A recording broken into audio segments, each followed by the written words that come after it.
دل اور دماغ میں گندگی بھر جائے اس کا کوئی بھروسہ نہیں. وہ کسی 5-6 سال کی بچی کے ساتھ بھی غلط کام کر سکتا ہے, وہ کسی جانور کے ساتھ بھی غلط کام کر سکتا ہے. اسی لیے اللہ کے نبی فرماتے ہیں العینان زناہما النظر, آنکھوں کا زنا غلط چیزوں کو دیکھنا ہے. والاذنان زناہما الاستماع, کانوں کا زنا غلط چیزوں کو سننا ہے. واللسان زناہ الکلام, اور زبان کا زنا غلط چیزوں کو زبان سے نکالنا ہے. والید زناہ البطش, اور ہاتھوں کا زنا غلط چیزوں کو ٹچ کرنا ہے. آپ بس میں جا رہے ہیں, آپ ٹرین میں جا رہے ہیں, کوئی عورت آپ کے بغل سے گزر رہی ہے, آپ کے بغل میں بیٹھی ہے, وہ غیر عورت آپ کا ہاتھ اگر اس کو ٹچ بھی کر رہا ہے, یہ ٹچ کرنا بھی ہاتھ کا زنا ہے. اللہ کے نبی فرماتے ہیں غلط چیز کو, ناجائز چیز کو چھونا بھی ہاتھ کا زنا ہے. اسی لیے اللہ کے نبی نے فرمایا کہ کسی کے سر پہ لوہے کے ہتھوڑے سے مار کر کے اس کے سر میں لوہے کی کیل ٹھوک دی جائے, یہ اتنی تکلیف کی چیز نہیں ہے. اس سے زیادہ تکلیف کی چیز یہ ہے کہ ایک مرد کسی غیر عورت کو ٹچ کرے, اس کو ہاتھ لگائے, یہ اس سے بڑا گناہ ہے. اس کے سر پہ اگر لوہے کی کیل ٹھوک دی جائے اس میں کم تکلیف ہے جتنی تکلیف اس کو قیامت کے دن اس پر ہوگی کہ اس نے کسی غیر عورت کو ٹچ کیا تھا. آگے اللہ کے نبی فرماتے ہیں والرجل زناہ الخطا, پیروں کا زنا غلط چیزوں کی طرف چل کے جانا ہے.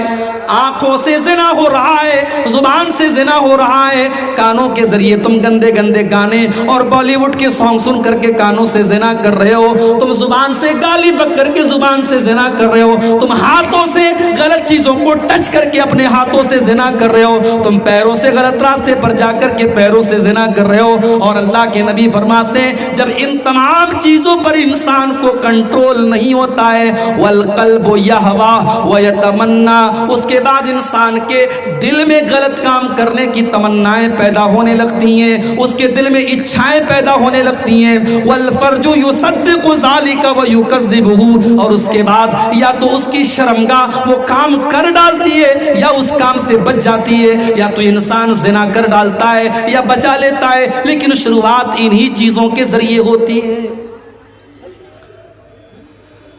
آج یہ زنا عام ہو رہا ہے, اور کیوں عام ہو رہا ہے؟ کیونکہ ہم نے نکاح کو مشکل بنا دیا میرے بھائیوں. رشتے ناطے کرنے سے لے کر کے شادی تک کتنی لمبی لسٹ ہے جو ہم ناجائز اور حرام کام کرتے ہیں. شادی بیاہ میں ناچ گانا ہو رہا ہے, اچھے اچھے دیندار گھروں میں ناچ گانا.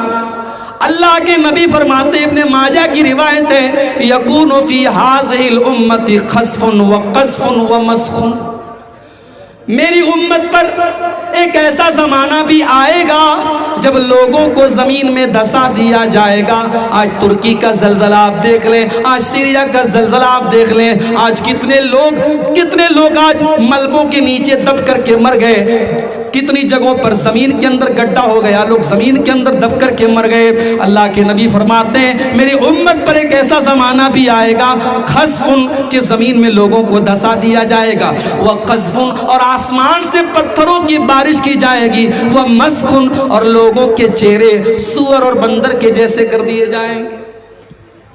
بعض علماء کہتے ہیں کہ سور اور بندر کی طرح چہرہ ہونے کا مطلب یہ بھی ہو سکتا ہے کہ انسان کی شکل تو رہے گی, چہرہ تو انسان کے جیسا رہے گا, مگر نیچر سور کے جیسا ہو جائے گا, سور کے جیسا بے حیا ہو جائے گا, بندر کے جیسا بے غیرت ہو جائے گا. نہ بھائی کو بہن کی غیرت ہوگی, نہ شوہر کو بیوی کی غیرت ہوگی, نہ باپ کو بیٹی کی غیرت ہوگی. آج آپ دیکھ لیں سماج میں, آج بندر اور سور کی طرف بے غیرت ہوتا چلا جا رہا ہے سماج. صحابہ نے پوچھا اللہ کے نبی وہ زمانہ کب آئے گا؟ آپ نے فرمایا اذا ظہرت القینات والمعازف, جب ناچنے گانے والیاں تمہارے گھروں کے اندر آ جائیں گی. ارے گھر چھوڑ دو, اب تو مسجدوں کے اندر آ گئی ناچنے گانے والیاں, تاریخ میں کبھی کسی نے سوچا نہیں تھا کہ اللہ کے گھروں میں گانا بجے گا۔ امام صاحب نماز پڑھا رہے ہیں، پیچھے کسی کے موبائل کو بیچارہ سائلنٹ کرنا بھول گیا اور اس کے موبائل پر گانا بجنے لگا۔ اس عقل کے اندھے کو یہ بھی اس نے نہیں سوچا کہ ہو سکتا ہے میں مسجد میں جاؤں اور موبائل کو سائلنٹ کرنا بھول جاؤں، کم سے کم اپنی رنگ ٹون کو وہ کوئی نارمل ساؤنڈ لگا لیتا، کوئی گھنٹی لگا لیتا۔ اس بیچارے کو شاہ رخ خان سے اتنا پیار ہے، اس نے پٹھان فلم کا کوئی گانا لگا دیا۔ اب پوری نماز جو ہے، نماز چل رہی ہے، امام صاحب بیچارے سجدے میں سبحان ربی الاعلیٰ کہہ رہے ہیں اور پیچھے اس کے موبائل پہ گانا بجا۔ یہ حالات ہیں میرے بھائی۔ ابھی میں کلکتہ گیا تھا، مٹیا برج کے علاقے میں، بہت بڑا مسلمانوں کا علاقہ ہے مٹیا برج کا علاقہ۔ جمعہ کا دن تھا، صبح کے 11 بج رہے تھے جب میں پہنچا۔ مٹیا برج میں ایک تھیٹر ہے، سینما ہے۔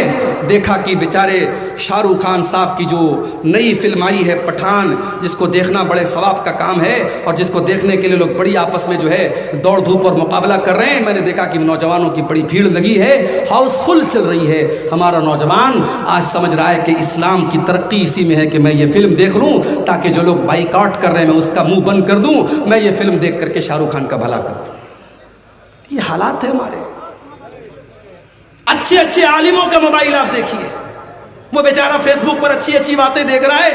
اب فیس بک تو ہوشیار ہے نا، اب فیس بک پر آپ جب اس کی ریلز دیکھتے ہیں، آپ نے کوئی ویڈیو ایک بار دیکھ لیا، اگر آپ نے وہ ویڈیو ایک بار دیکھ لیا، فیس بک سمجھ گیا کہ یہ ویڈیو آپ کو اچھا لگا تبھی تو آپ نے پورا دیکھا۔ اب اس سے ریلیٹڈ ویڈیو بار بار آئے گا۔ آپ نے کوئی گانا دیکھ لیا، بار بار گانا آئے گا۔ کوئی ایسی چیز، کوئی سیریل وغیرہ دیکھ لیا، بار بار سیریل آئے گا۔ آج آپ علماء اور بڑے بڑے داڑھی والوں اور نمازیوں کے موبائل پر آج گانے بج رہے ہیں۔ اللہ کے نبی فرما رہے ہیں کہ لوگوں کے گھروں میں ناچنے گانے والیاں آ جائے گی۔ وَشُرِبَتِ الْخُمُورُ، اور اللہ کے نبی فرماتے ہیں کہ شرابیں بہت زیادہ پی جائیں گی۔ شراب بھی آج پی جا رہی ہے۔ کتنے نوجوان آج شوقیہ شراب پی رہے ہیں۔ آج بھارت کے آپ کے اس اسٹیٹ کے اندر، بہار کے اندر گورنمنٹ نے شراب کے اوپر پابندی لگائی ہے، اس کے باوجود چوری چپکے کتنی شراب پی جا رہی ہے۔ آج افسوس کی بات تو یہ ہے کہ شراب بندی کی یہ مہم تو ہمیں اور آپ کو چلانا چاہیے تھا۔ ہم نے تو 1400 سال پہلے شراب بندی کا اعلان کیا تھا، ہمارے مذہب نے تو 1400 سال پہلے شراب بندی کا اعلان کیا تھا۔ نتیش کمار نے تو بہت بعد میں کیا ہے، آپ کے مکھیہ منتری جی نے تو بہت بعد میں کیا ہے۔ اسلام تو 1400 سال پہلے یہ اعلان کر چکا ہے، انما الخمر والمیسر والانصاب والازلام رجس من عمل الشیطان۔ شراب بہت گندی چیز ہے، شیطان کا کام ہے، مگر آج کتنے مسلمان شراب پی رہے ہیں۔ میرے پیارے ساتھیوں، اللہ کے نبی نے فرمایا کہ جب ایسا دور آئے گا تب لوگوں کو زمین میں دھسایا جائے گا، آسمان سے پتھروں کی بارش ہوگی۔ تو آج ہم نے زنا کو آسان کر دیا، نکاح کو مشکل بنا دیا۔ ہلدی کی رسم ہو رہی ہے، ناچ گانا ہو رہا ہے، اور پتہ نہیں، مجھے نہیں معلوم کہ آپ کے یہاں یہ چیزیں ایک نئے شہروں میں تو میں دیکھتا ہوں کہ باقاعدہ پوری شادی کی ویڈیو ریکارڈنگ ہو رہی ہے۔ ہوتی ہے آپ کے یہاں بھی ہوتی ہے؟ پیسے والے لوگوں کیا ہوتی ہوگی؟ ویڈیو ریکارڈنگ ہو رہی ہے، ایک غیر مرد آتا ہے گھر کی عورتوں کے بیچ میں گھس کر کے ایک ایک چیز کو ریکارڈ کر رہا ہے، اور بعد میں اس کی پوری کیسٹ بنتی ہے، پوری سی ڈی بنتی ہے، اور بعد میں لوگ مزے لے کے دیکھتے ہیں، کہتے ہیں کتنی یادگار چیز ہے، میری شادی کے موقع کی دیکھو ویڈیو بن رہی ہے۔ کہاں گئی تمہاری غیرت؟ کہاں گئی تمہاری شرم و حیا؟ وہ اسلام جو یہ حکم دیتا ہے کہ دیور بھی اپنی بھابھی کے سامنے تنہائی میں نہ جائے، وہ اسلام جو یہ حکم دیتا ہے کہ جیجا بھی اپنی سالی سے اکیلے میں نہ ملے، تنہائی میں نہ ملے، وہ اس کے لیے غیر محرم ہے، کیا وہ اسلام اس بات کی پرمیشن دے سکتا ہے کہ ویڈیو ریکارڈنگ کرنے والا آپ کے گھر کی عورتوں کو جب وہ شادی کے سجاوٹ میں سجی ہیں، میک اپ کر کے آئی ہیں، لدی پھدی ہیں، وہ سب کی ریکارڈنگ کر رہا ہے، وہ دلہن کے کمرے میں پہنچا ہوا ہے، وہ سب کے فوٹو کھینچ رہا ہے، سب کی ویڈیو ریکارڈنگ کر رہا ہے؟ کہاں گئی تمہاری غیرت میرے پیارے بھائی؟ اللہ کے نبی فرماتے ہیں سلاست لا ينظر اللہ عز وجل الیہم یوم القیامہ، 3 لوگ ایسے کہ قیامت کے دن اللہ تعالیٰ ان کی طرف دیکھے گا بھی نہیں، ان سے بات چیت بھی نہیں کرے گا، ان کو گناہوں سے پاک و صاف بھی نہیں کرے گا۔ کون 3 لوگ؟ نمبر 1، العاق لوالدیہ، اپنے ماں باپ سے رشتہ توڑنے والا۔ او میرے نوجوان ساتھیوں، آپ نے شادی کر لی، آپ اپنی بیوی سے بہت زیادہ پیار کرتے ہیں، بہت اچھی بات ہے، مگر بیوی سے پیار کرنے کا یہ مطلب نہیں ہے کہ آپ اپنے ماں باپ سے رشتہ توڑ دیں۔ ہو سکتا ہے ساس بہو کا معاملہ گھر میں آ جائے، ہو سکتا ہے کہ آپ کی ماں آپ کی بیوی کو کچھ کڑوی کسیلی باتیں بھی سنا دے، آپ صبر سے کام لے لیں، آپ صبر کے گھونٹ پی لیں، لیکن آپ اپنے ماں باپ سے رشتہ نہ توڑیں، اپنے ماں باپ سے رشتہ نہ توڑیں۔ اپنی بیوی کے لیے اپنے ماں باپ سے رشتہ توڑنے والے کان کھول کر کے سن لیں، العاق لوالدیہ، اپنے ماں باپ کو ستانے والا کل قیامت کے دن اللہ تعالیٰ کی نظر رحمت سے بھی دور ہوگا۔ نمبر 2، والمرأة المترجلہ، اور مردوں کی نقل کرنے والی، مردوں کے جیسے چھوٹے چھوٹے بال رکھنے والی اور مردوں کے جیسا ٹائٹ کپڑا پہننے والی، مردوں کے جیسا لباس پہننے والی عورت بھی اللہ تعالیٰ کی رحمت سے دور ہوگی۔ اور تیسرا آدمی والدیوس، وہ بغیرت آدمی، الذی یقر فی اہلہ الخبث، جس کے گھر میں بے حیائی کا کام ہو رہا ہے، بے غیرتی کا کام ہو رہا ہے اور وہ برداشت کر رہا ہے۔ بے حیا اور بے غیرت ہو چکے ہیں ہم، اور رشتہ دیکھنے ہم جاتے ہیں، ہم نے یہ تو دیکھا کہ شیر آبادی ہم ہیں، لڑکی شیر آبادی برادری کی ہے کہ نہیں، ہم نے یہ تو دیکھا کہ ہم اہل حدیث ہیں، لڑکی اہل حدیث گھر کی ہے کہ نہیں ہے، مگر ہم نے یہ نہیں دیکھا لڑکی نمازی ہے کہ نہیں ہے، لڑکی کا کیریکٹر کیسا ہے۔ لڑکے کی ماں گئی، لڑکی گوری چٹی خوبصورت، پورے خاندان میں سب سے زیادہ اسمارٹ اور بیوٹیفل تھی، لڑکے کی ماں نہال ہو گئی، اس نے آ کر کے کہا کہ میری بہو بہت اچھی ہے، میں رشتہ فائنل کروں۔ دینداری کو نہیں دیکھا اس نے خاندان کو تو دیکھا، اس نے لڑکی کے باپ کا پیسہ تو دیکھا، اس نے لڑکی کی خوبصورتی تو دیکھی، مگر اس نے دینداری کو نہیں دیکھا۔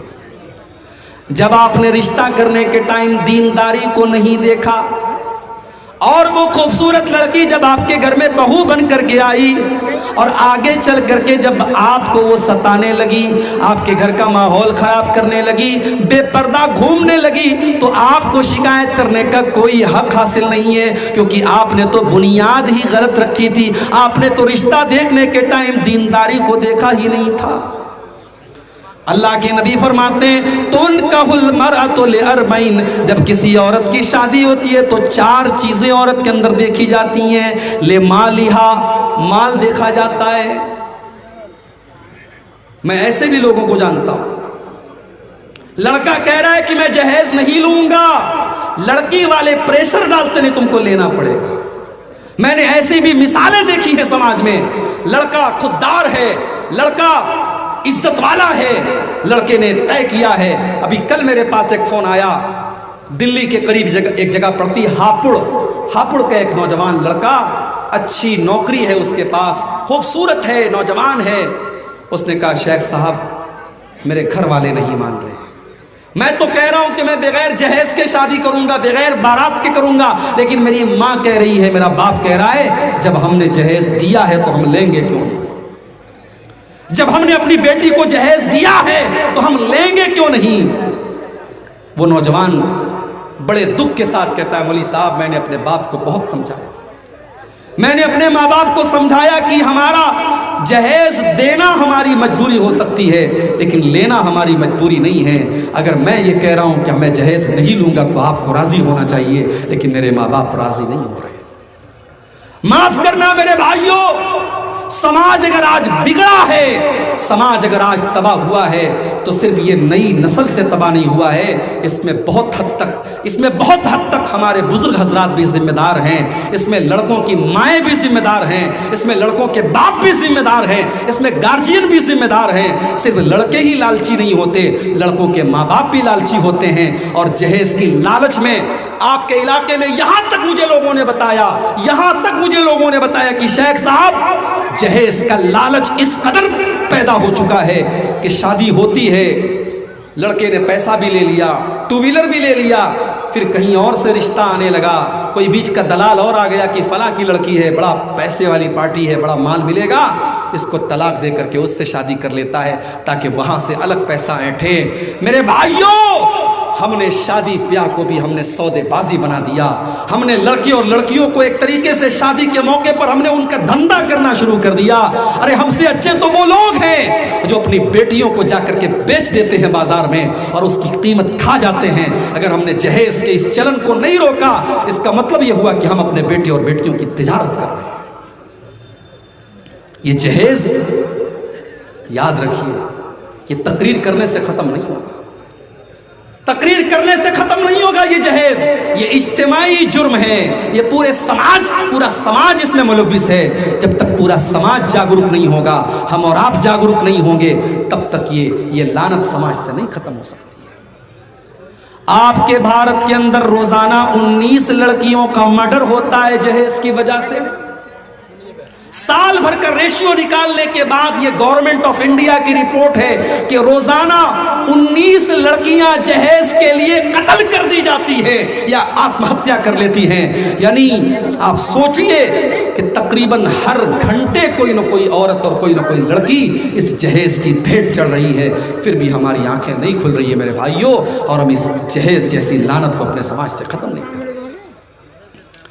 میں اپنے نوجوان ساتھیوں سے کہنا چاہتا ہوں، اگر تم مرد ہو اور تمہارے اندر مردانگی ہے تو اپنی مردانگی کو آواز دو اور اپنی ماں سے جا کر کے صاف کہہ دو، اے میری پیاری امی جان، مجھے اپنے سسرال سے ملنے والی چارپائی نہیں چاہیے، میں چٹائی پر لیٹ لوں گا، جب میرے پاس چارپائی کا انتظام ہوگا میں چارپائی خرید لوں گا، لیکن میری مردانگی کو یہ برداشت نہیں ہے کہ میں سسرال سے ملنے والی چارپائی پر لیٹوں۔ میں چھوٹی موٹی الماری خرید کر کے اپنی بیوی کو دے دوں گا، لیکن سسرال سے الماری کے انتظار میں نہیں رہوں گا۔ میں اپنی سسرال سے ملنے والی فریز کا ٹھنڈا پانی نہیں پیوں گا، میں گھڑے کا پانی پی کر کے صبر کر لوں گا۔ جب میرے پاس طاقت ہوگی میں فریز خرید لوں گا، مگر میں اپنے سسر کی دی ہوئی ریفریجریٹر اور فریز کا انتظار نہیں کروں گا۔ یہ غیرت اور خودداری پیدا کرو میرے نوجوان ساتھیوں، اور اگر یہ خودداری اور غیرت مر چکی ہے تو مارکیٹ میں جاؤ اور چوڑی خرید کے 2-4 چوڑیاں تم پہنو۔ اگر جہیز کی یہ حرص اور لالچ اگر آپ کے اندر ہے تو یاد رکھو پھر آپ مرد نہیں ہیں، اس لیے کہ قرآن کیا کہتا ہے، الرجال قوامون علی النساء بما فضل اللہ بعضهم علی بعض۔ مرد عورت کے اوپر حاکم ہے، مرد کو اللہ تعالیٰ نے عورت کے اوپر حاکم بنایا، قوام بنایا، اس کا گارجین بنایا۔ کیوں بنایا؟ کیونکہ مرد خرچ کرتا ہے، مرد بیوی کا خرچ اٹھاتا ہے۔ جس مرد کو یہ انتظار ہو کہ میری بیوی 5 لاکھ روپیہ لائے گی تب میں شادی کروں گا، تو وہ مرد کہاں ہے؟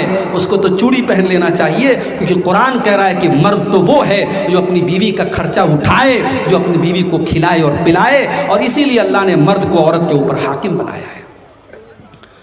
اللہ نے مرد کو عورت سے زیادہ طاقتور بنایا ہے، وَبِمَا أَنفَقُوا مِنْ أَمْوَالِهِمْ، اور اللہ نے مرد کو حکم دیا ہے کہ تو اپنی بیوی کے اوپر خرچ کر، اپنی بیوی کے کپڑے کا، اس کے کھانے کا، اس کے رہنے کا تو انتظام کر۔ ہمارے یہاں شادی ہوتی ہے، لوگ سوال کرتے ہیں لڑکے سے، کیا کیا تجھے ملا جہیز میں؟ یہی پوچھتے ہیں نا، کیا کیا تجھے ملا، کتنا کیش ملا، 2 ویلر ملی کہ 4 ویلر ملی، فریج کتنے لیٹر والی ملی، الماری کیسی ملی، مسیری کیسے ملی؟ ہم لڑکوں سے سوال کرتے ہیں۔ آئیے ذرا نبی کے دور میں چلتے ہیں۔ اللہ کے نبی کے ایک صحابی عبد الرحمن ابن عوف رضی اللہ تعالیٰ عنہ مدینہ پہنچتے ہیں ہجرت کر کے، بالکل کنگال ہیں، خالی ہاتھ ہیں، ایک پیسہ بھی ان کی جیب میں نہیں ہے۔ اللہ کے نبی اپنے صحابہ کا بھائی چارہ کرتے ہیں، مکہ کے مہاجروں کا مدینہ کے انصاریوں کے ساتھ آپ بھائی چارہ کرتے ہیں۔ ہم تو اپنے سگے بھائی کی جائیداد اور اس کی پراپرٹی پر قبضہ کرنا چاہتے ہیں۔ ایک ایک فٹ زمین کے لیے، ایک ایک انچ زمین کے لیے بھائی بھائی میں مقدمہ چلتا ہے ہمارے یہاں۔ اللہ کے پیارے نبی صلی اللہ علیہ وسلم نے مدینہ کے انصاریوں اور مکہ کے مہاجروں کا بھائی چارہ کیا، کوئی رشتہ نہیں تھا، لیکن جب نبی نے ایک آواز میں کہہ دیا کہ یہ تمہارا بھائی ہے، اپنے سگے بھائی سے بڑھ کر کے انہوں نے اپنے مہاجر بھائی کو اس کا حق دیا۔ یہ مثال قائم کی صحابہ۔ حضرت عبد الرحمن ابن عوف کا بھائی چارہ اللہ کے نبی نے سعد ابن ربیع کے ساتھ کرایا.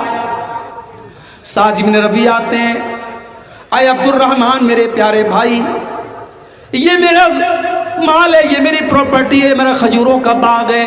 اے عبد الرحمن آ جاؤ, اقسم لک نصفین, میں اپنے مال کے 2 حصے کر دیتا ہوں, آدھا تمہیں دے دیتا ہوں, آدھا میں لے لیتا ہوں. اے عبد الرحمن تم اس شہر میں نئے آئے ہو, تمہاری شادی ہونا بھی مشکل ہے, تمہیں رشتہ ملنا بھی مشکل ہے, تمہارے پاس روپیہ پیسہ کا انتظام نہیں ہے. اے عبد الرحمن میری 4 بیویاں ہیں, تم کسی بیوی کو دیکھ لو, اگر وہ تمہیں پسند آ جائے میں طلاق دے دیتا ہوں, عدت گزارنے کے بعد میری بیوی تم سے نکاح کر لے گی, تمہارا گھر بھی بس جائے گا, میں گھر بھی دے دیتا ہوں, زمین جائیداد بھی دے دیتا ہوں, پراپرٹی بھی دے دیتا ہوں, اور میں تمہاری شادی کا انتظام بھی کر دیتا ہوں. میرے بھائیوں, اسلام ایک مکمل دین ہے. اسلام صرف نماز پڑھنے کا نام نہیں ہے, اسلام صرف عبادت کرنے کا نام نہیں ہے. اسلام ایک مکمل لائف اسٹائل ہے, ایک ضابطۂ حیات ہے, ایک جیون شیلی ہے, ایک زندگی گزارنے کا طریقہ ہے اسلام. بچہ پیدا ہوتا ہے, ماں کے پیٹ سے نکلتا ہے, آنکھیں کھولتا ہے, اس وقت سے لے کر قبر میں جانے تک انسان کی زندگی میں جتنے دور آتے ہیں, اسلام ہر دور کے بارے میں ہماری اور آپ کی رہنمائی کرتا ہے. زندگی کا کوئی ایسا پہلو نہیں ہے جہاں آپ یہ کہہ سکیں کہ اسلام یہاں خاموش ہے, اسلام نے ہمیں کچھ نہیں بتایا.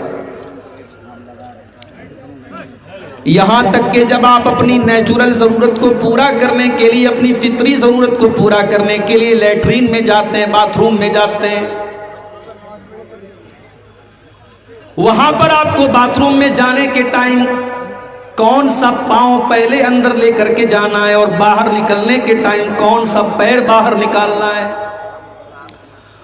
کون سے ہاتھ سے آپ کو استنجا کرنا ہے. اگر پتھر اور ڈھیلے سے آپ استنجا کرتے ہیں تو کتنے ڈھیلے لینے ہیں آپ کو, کون سا ہاتھ استعمال کرنا ہے, کون سا ہاتھ استعمال نہیں کرنا ہے, کہاں پر جا کر کے استنجا کرنا ہے, کہاں نہیں کرنا ہے. اللہ کے پیارے نبی نے یہ بھی ہم کو سکھایا اور اس کی بھی تعلیم دی. حضرت سلمان فارسی رضی اللہ تعالیٰ عنہ سے کسی نے کہا, مذاق اڑاتے ہوئے کہا, علمکم نبیکم کل شیء, تمہارے نبی نے تو ہر چیز تم کو سکھائی ہے,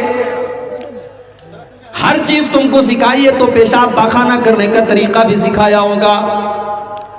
حضرت سلمان فارسی کہنے لگے کہ ہاں, علمنا نبینا صلی اللہ علیہ وسلم کل شیء حتی الخراء, ہمارے نبی نے ہر چیز کا طریقہ ہم کو سکھایا ہے, یہاں تک کہ پیشاب اور پاخانہ کرنے کے آداب بھی آپ نے ہم کو بتائے ہیں.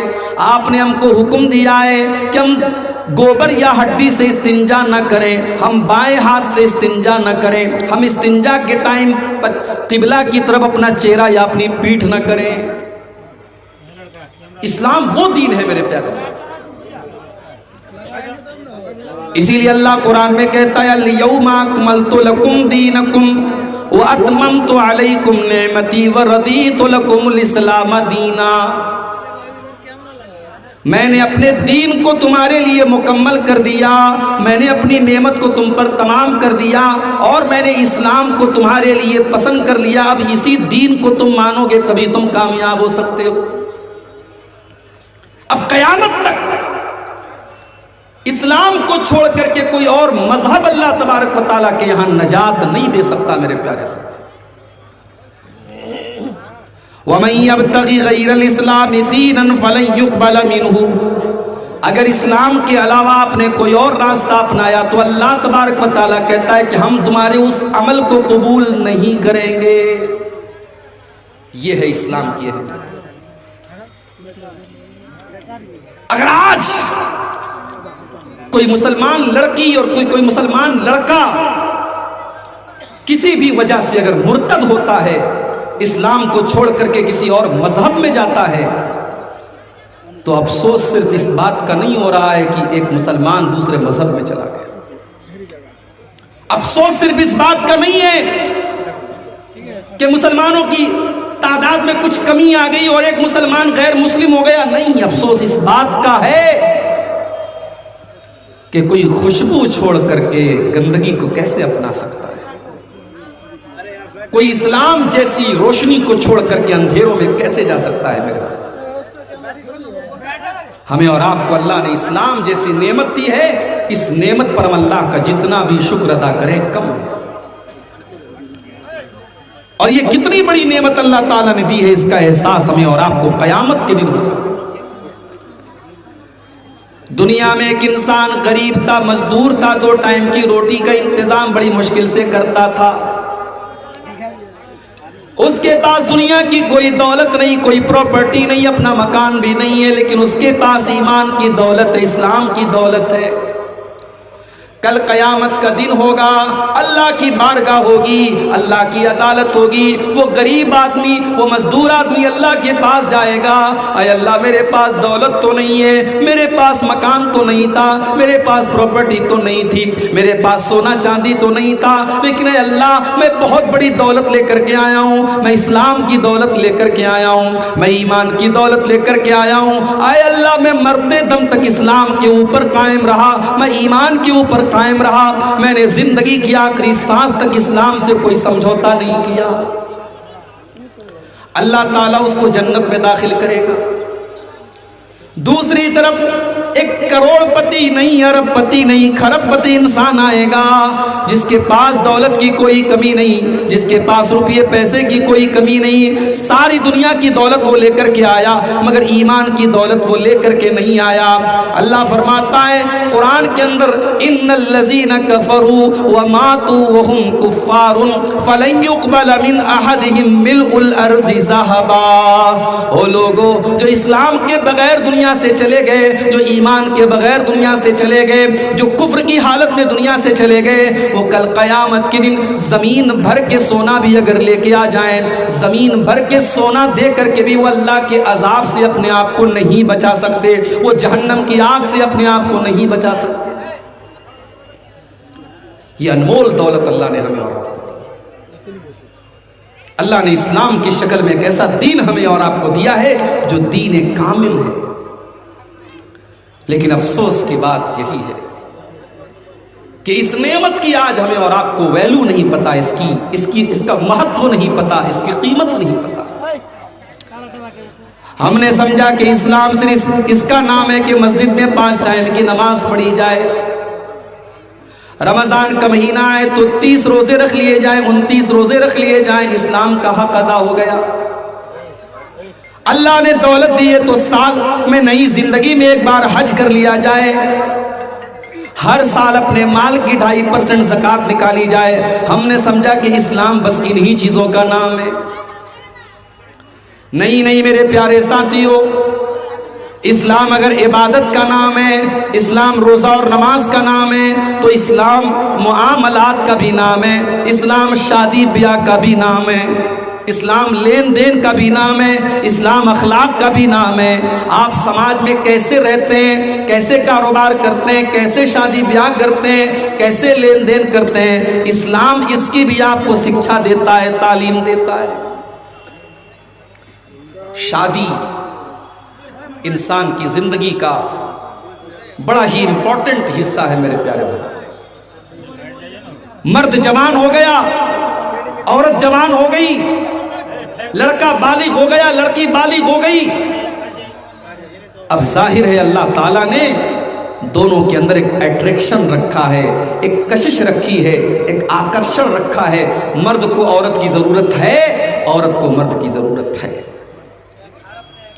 اب کون سا طریقہ اپنایا جائے کہ مرد اور عورت کے درمیان تعلق جائز ہو جائے، صحیح ہو جائے؟ اسلام نے اس کے لیے نکاح کا سسٹم بنایا، شادی کا سسٹم بنایا۔ اور جب اسلام نے نکاح کا سسٹم بنایا تو اسلام نے یہ بھی بتایا کہ اس نکاح کے اندر ہم نے محبت رکھی ہے۔ اس نکاح کے ذریعے مرد اور عورت کے بیچ میں ہم محبت پیدا کر دیتے ہیں، ہم دل کو جوڑ دیتے ہیں۔ ابھی 14 فروری کی تاریخ گزری ہے، ویلنٹائنس ڈے پوری دنیا میں منایا جاتا ہے. اس کو محبت کے نام سے لوگ یاد کرتے ہیں. محبت کا دن ہے، عشق کا دن ہے، پیار کا دن ہے. اچھا، بڑے مزے کی بات ہے، ویلنٹائنس ڈے منانے والوں سے پوچھو تمہاری بہن کو کوئی گلاب کا پھول دیا کہ نہیں دیا تو بھڑک جائے گا. تم کیسی بات کر رہے ہو؟ تم نے کسی کی بہن کو گلاب کا پھول دیا، تم نے کسی کی بہن کے ساتھ ویلنٹائنس ڈے منایا تو بہت اچھی بات ہے. تمہاری بہن نے کس کے ساتھ منایا میں نے پوچھ لیا تو تم کو برا لگ گیا. اس کا مطلب یہ ہوا کہ تم جس کو محبت کا نام دے رہے ہو، جس کو پیار کہہ رہے ہو، جس کو لو کہہ رہے ہو، جس کو عشق کہہ رہے ہو، یہ عشق نہیں ہے، یہ لو نہیں ہے، یہ پیار نہیں ہے، یہ ہوس ہے، یہ لشٹ ہے، یہ واسنا ہے، یہ جسم کی بھوک ہے، اور یہ ٹائم پاس ہے. اور یہ اسی لیے آج آپ دیکھیے کہ لوگ لو اور پیار کے نام پر آج ایک دوسرے سے تعلق قائم کرتے ہیں، اور جب جی بھر جاتا ہے تو جس طریقے سے قلم استعمال کرنے کے بعد قلم کو پھینک دیا جاتا ہے، رشتوں کو بھی لوگ پھینک دیتے ہیں. لیکن جب ایک لڑکا لڑکی کے درمیان نکاح کا مقدس پوتر بندھن بنتا ہے، جب نکاح ہوتا ہے، جب مولوی صاحب قرآن کی آیتیں پڑھ کر کے لڑکے سے کہتے ہیں میں نے آپ کا نکاح فلانا کے ساتھ کر دیا، آپ نے قبول کر لیا، لڑکا کہتا ہاں میں نے قبول کر لیا. جب اللہ کا نام لے کر کے جب یہ ایجاب و قبول ہوتا ہے اور نکاح کا رشتہ جب وجود میں آتا ہے تو اللہ قرآن میں کہتا ہے کہ اب ہم محبت پیدا کرتے ہیں. اور یہ عجیب و غریب محبت ہے جو ریسٹورنٹ میں پیدا نہیں ہو سکتی، جو کسی پارک کے اندر پیدا نہیں ہو سکتی، جو کسی کالج کے کمرے کے اندر پیدا نہیں ہو سکتی، جو دنیا کے کسی گندے روم میں پیدا نہیں ہو سکتی. یہ محبت پیدا ہوتی ہے نکاح کے ساتھ. وَمِنْ آيَاتِهِ أَنْ خَلَقَ لَكُم مِّنْ أَنفُسِكُمْ أَزْوَاجًا لِتَسْكُنُوا إِلَيْهَا. اللہ تعالیٰ کی بہت بڑی نشانی یہ بھی ہے کہ اس نے تمہارے لیے تمہاری بیوی کو بنایا، تمہارا جوڑا بنایا، لِتَسْكُنُوا إِلَيْهَا، تاکہ تم اپنی بیوی سے سکون حاصل کرو.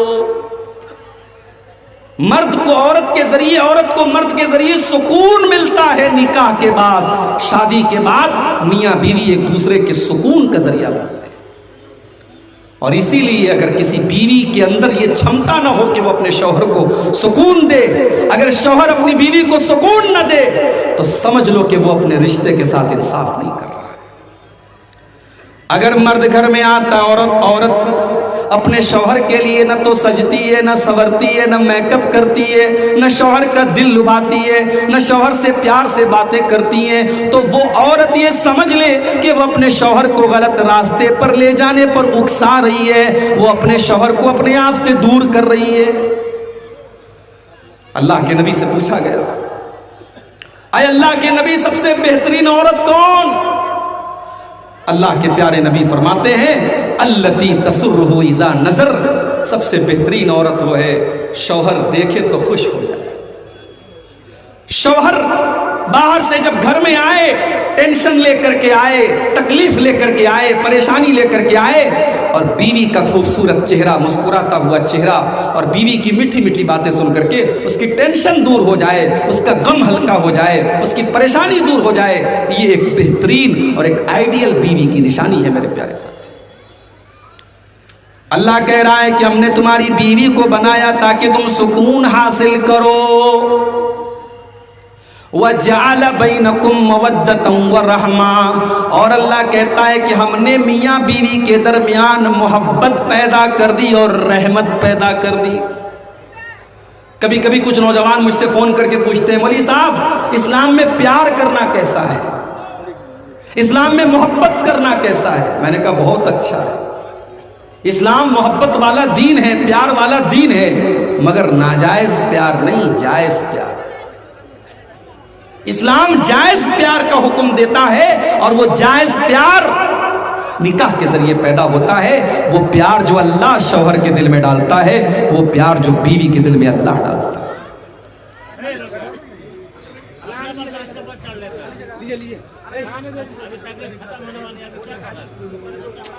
سوچئے میرے بھائی، نوکری بھی مل رہی ہے، چھوکری بھی مل رہی ہے، یہی تو دو چیزیں آج بڑی امپورٹنٹ ہوتی ہیں. گھر بھی بس رہا ہے، زمین جائیداد بھی مل رہی ہے، لیکن عبدالرحمن ابن عوف بڑے خوددار آدمی تھے. انہوں نے کہا بارک اللہ لک فی اہلک و مالک. ارے یار اس کو پہلے کہنا چاہیے, کیوں بار بار باقی 10 منٹ بچے ہیں اس میں آپ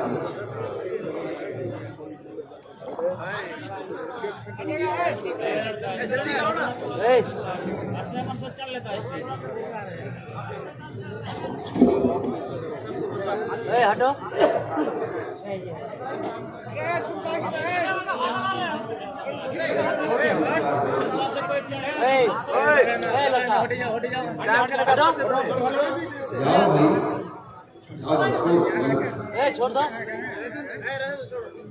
عبدالرحمن ابن عوف رضی اللہ تعالیٰ عنہ خوددار آدمی تھے. ہم اور آپ ہوتے تو فری میں مل رہا ہے, جو فری میں ملتا ہے اس کو کون چھوڑتا ہے. عبدالرحمن ابن عوف کہتے کہ میرے بھائی اللہ تیرے مال میں برکت دے, تیرے پریوار میں برکت دے, مجھے تیری بیوی سے شادی نہیں کرنا, مجھے تیرا گھر مکان نہیں چاہیے, مجھے تیرا مال نہیں چاہیے, میں خوددار آدمی ہوں, میں بزنس مین آدمی ہوں, مجھے تم بزنس کرنے کا راستہ بتاؤ, مجھے بازار کا راستہ بتاؤ, مارکیٹ کا پتہ بتاؤ. مارکیٹ کا پتہ بتایا گیا. عبدالرحمن ابن عوف رضی اللہ تعالیٰ عنہ نے پنیر کا اور گھی کا کاروبار کیا, اور کچھ ہی دنوں میں اللہ نے اتنی برکت دی کہ عبدالرحمن ابن عوف نے بہت پیسہ کمایا اور شادی بھی کر لی. ایک دن اللہ کے نبی سے ملاقات ہوئی. اللہ کے نبی صلی اللہ علیہ وسلم نے دیکھا ان کے کپڑے پر زردی لگی ہے. اس زمانے میں عورتیں خوشبو لگاتی تھی شادی کے موقع پر جو زرد رنگ کی ہوتی تھی. اللہ کے نبی سمجھ گئے کہ عبدالرحمن نے شادی کی ہے. اچھا شادی کر لی, نبی کو انوائٹ کیا. ہمارے یہاں اگر آپ شادی کر لیں اور مولوی صاحب کو, مسجد کے امام صاحب کو نہ بلائیں تو امام صاحب آپ کے خلاف جمعہ پڑھا دیں گے. یہ ہم کو بلائے گا شادی کر لی. اللہ کے نبی کو پتا بھی نہیں چلا. آپ نے پوچھا کہ شادی کی ہو کیا؟ ہاں اللہ کے نبی نے. نبی نے اگلا سوال کیا کم سکتا. غور کرو, اللہ کے نبی نے یہ نہیں پوچھا کہ اے عبدالرحمن تم کو جہیز میں کیا کیا ملا. آپ نے پوچھا کم سکتا تم نے اپنی بیوی کو مہر میں کیا دیا, مہر میں تم نے کیا دیا. کہا اللہ کے نبی زینت نوات من ذهب, میں نے سونے کی کھجور کی گٹھلی کے برابر میں نے سونا اپنی بیوی کو دیا ہے. اللہ کے نبی سمجھ گئے کہ عبدالرحمن نے پیسہ کمایا ہے. آپ نے فرمایا اولم ولو بشاۃ, اے عبدالرحمن تم جلدی سے ولیمہ کر کے ہم کو دعوت کھلاؤ. اگر بکری کا ولیمہ کر سکتے ہو تو بکری کا ولیمہ کرو. ہمارے یہاں ولیمہ میں بھی بڑی فضول کرتی ہے. جو بڑے بڑے کروڑ پتی لوگ ہیں, پورے علاقے کے بڑے بڑے چودھری اور بڑے بڑے پردھان اور بڑے بڑے نیتاؤں کو بلاتے ہیں. ان کے پڑوس میں غریب آدمی ہیں, اس غریب کو وہ نہیں بلاتے ہیں, اور پورے گاؤں کے بڑے بڑے کروڑ پتیوں کو بلاتے ہیں. میرے پیارے بھائیوں, اللہ کے نبی نے اس کو سب سے برا ولیمہ کہا ہے. شر الطعام طعام الولیمہ. اللہ کے نبی فرماتے ہیں سب سے برا کھانا اس ولیمہ کا کھانا ہے جہاں غریبوں کو چھوڑ دیا جائے اور امیروں کو بلایا جائے. اگر آپ کے رشتہ داروں میں, آپ کے خاندان میں, آپ کے اڑوس پڑوس میں اگر غریب لوگ بھی ہیں تو آپ جب ولیمہ کی دعوت کریں تو ان کو کھلائیں اور ایک حساب سے آپ ولیمہ کریں. ضروری نہیں ہے کہ آپ, ابھی میں کشمیر گیا تھا پچھلے سال, کشمیر میں لوگوں نے مجھے بتایا کہ شادی کے موقع پر 17 ٹائپ کے 18 ٹائپ کے وہاں شادی کے موقع پر گوشت 18 طریقے کے الگ الگ. آپ کے تو سیمانچل میں تو گوشت کا مطلب صرف گوشت ہوتا ہے, اس میں مرچا ڈال دیا, مسالہ ڈال دیا, تیل ڈال دیا, ڈھیر سارا جھول ڈال دیا, ہو گیا گوشت ہو گیا. ہمارے یہاں تو قیمہ نہیں ہے, کباب نہیں ہے, کوفتہ نہیں ہے, لیکن کشمیر میں 18 ٹائپ کے گوشت ملتے ہیں. حیدرآباد میں کم سے کم 5 طریقے کی بریانی ہوتی ہے, 10 طریقے کا سالن ہوتا ہے. غریب آدمی بیچارہ وہ اس رسم و رواج کے بندھن میں بندھ جاتا ہے. ان رسم و رواج سے اپنی گردن اپنے آپ کو آزاد کرو. ہمارے نبی ہم کو رسم و رواج کے بندھنوں سے آزاد کرنے کے لیے آئے. اللہ نے قرآن میں سورہ اعراف کی آیت نمبر 157 میں فرمایا الذین یتبعون الرسول النبی الامی الذی یجدونہ مکتوبا عندہم فی التوراۃ والانجیل. میرے نبی کا تذکرہ تم کو تورات میں بھی ملے گا, تم کو انجیل میں بھی ملے گا, تم کو تمام آسمانی کتابوں میں ملے گا. یامرہم بالمعروف, میرا نبی تم کو نیکیوں کا حکم دیتا ہے, وینہاہم عن المنکر, تم کو